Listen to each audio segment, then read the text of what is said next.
지난 2월 도서관 회원제 서비스가 개편되면서 졸업생의 도서관 이용증 발급 수수료가 400% 인상됐습니다. 연간 15,000원이었던 것이 6만 원으로 오른 겁니다. 충분한 설명 없이 수수료를 일방적으로 인상한 학교 측에 대해 학생들의 불만이 거세지자 학교 측은 그제야 입장을 밝혔습니다. 재학생 민원 해결을 위한 것이라는 게 그 이유였는데요. 과연 졸업생 이용증 수수료 인상이 재학생 민원을 본질적으로 해결할 수 있을지 자세한 사항을 김지민 기자가 취재했습니다. 도서관 회원제 서비스 시행으로 도서관 출입증이 신설되고 기존의 졸업생 이용증 규정이 개편됐습니다.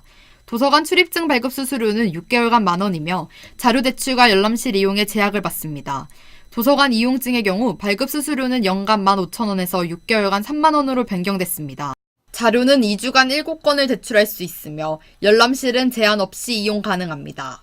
2015년 졸업생의 도서관 이용 비율 증가율이 전년도에 대비하여 11%에 이르면서 재학생들의 민원에 의해 이 같은 개편이 이루어졌다고 도서관 측은 밝혔습니다.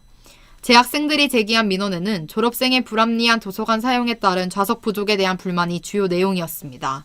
이에 대해 우리 대학은 재학생과 졸업생의 상의 없이 졸업생의 도서관 사용료 인상을 해답으로 제시했습니다. 실제로 재학생 100명을 대상으로 조사한 결과 졸업생 대상의 수수료 인상을 들어본 적이 없는 학생이 66%로 그렇다고 대답한 학생에 대비하여 2배가량 많았습니다. 또한 이 같은 개편이 주는 효과에 대하여 단 1% 학생만이 효과적인 개선이 이루어질 것이라 답하였습니다. 너무 과다한 비용이라서 학생들한테는 좀 부담스럽지 않나 이렇게 생각하고요. 특정 불편을 야기하는 졸업생들에 대해서 벌점을 부과를 하다든지 그 벌점이 일정 기준을 초과하게 된다면 도서관 이용에 제한을 가하는 그런 방법을 써야 된다고 생각하고 인상이 불가피하다면 어떤 구체적인 방안들을 제시를 한다면 이해를 받을 수 있을 거라고 생각하는데 지금은 조금 그걸 만약에 진행을 한다면 어떤 부분에 있어서 그걸 사용을 했는지 명확히 알려줘야 된다고 생각해요. 이러한 도서관 회원제 서비스에는 여전히 허점이 존재합니다. 도서관 출입증은 자료 대여가 불가하고 열람실 이용에 제약을 받기 때문에 도서관 이용증에 비해 발급 수수료가 저렴합니다. 하지만 열람실이 중앙도서관 내부에 있는 우리 학교 환경상 도서관 출입증 발급만으로도 열람실 좌석을 무단 이용하는 경우가 발생할 수 있습니다. 학교 측은 이에 대한 해결책으로 학교가 강제 퇴실을 시킬 수 없는 점을 들어 동문들이 스스로 규정을 지켜주기를 바라고 있습니다. 재학생 민원 해결을 위해 새롭게 실시하는 도서관 회원제 서비스가 제대로 된 해결책이 될 수 없는 실정입니다. 중앙도서관 측은 본 논제에 대하여 서면으로 답하였습니다. 민원이 이번 개편의 직접적 원인이 아니며 이번 개편으로 재학생들의 열람실 좌석 관련 불만이 해소될 것이라 밝혔습니다. 타 대학과 비교하여 제공하는 서비스 내용에 상응한 이용료 현실화를 깨하였으며 이후 민원을 반영하여 지속적인 개편을 실시할 것이라 응답했습니다.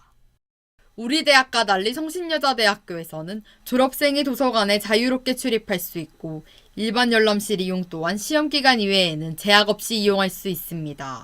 도서 대출의 경우에도 5만 원의 예치금을 받고 신청일로부터 1년 후에 반환하는 정책을 시행하고 있습니다. 네, 저희 학교는 도서관 이용이 예치금을 통해서 운영되고 있는데요. 타 학교보다는 이제 돈을 내고 이용하는 타 학교보다는 그게 졸업생을 더 배려하는 거라고 생각을 해요. 그리고 그 운영이 잘 운영되고 있기도 하고요. 재학생은 붐비는 시험 기간에 졸업생이 따로 이용을 하지 않기 때문에 큰 불만을 가지지 않고 있고 또 졸업생은 대출증을 위해서 내는 돈을 다시 예치금으로 돌려받기 때문에 큰 불만 없이 운영되고 있다고 생각합니다. 우리 대학은 2010년도에 이어 올해도 졸업생 도서관 이용료를 인상하였습니다. 이에 대하여 개편 때마다 수수료를 인상하는 것은 교육기관의 지나친 이해관계의 추구라는 새로운 민원이 제기되고 있습니다. 재학생들의 민원을 재정적인 문제로 해결하려는 학교 측의 태도는 재학생들에게는 민원 해소에 대한 불만을, 졸업생들에게는 재정적인 부담을 안겨주는 꼴이 되었습니다. SBS 김지민입니다. 이번 졸업생 도서관 이용료 인상은 재학생뿐만 아니라 해당자인 졸업생들의 의견 수렴조차 없이 결정됐습니다. 도서관 측의 관리 소홀로 인한 재학생들의 민원을 졸업생 이용료 인상이라는 엉뚱한 대책으로 해결하려는 것은 아닌지 의문입니다. 이용료 인상이 아닌 본질적인 문제 해소를 위해 재학생과 졸업생 모두와의 소통이 필요한 때입니다. 이상으로 SBS 리포트를 마칩니다. 숙명인 여러분, 안녕히 계십시오.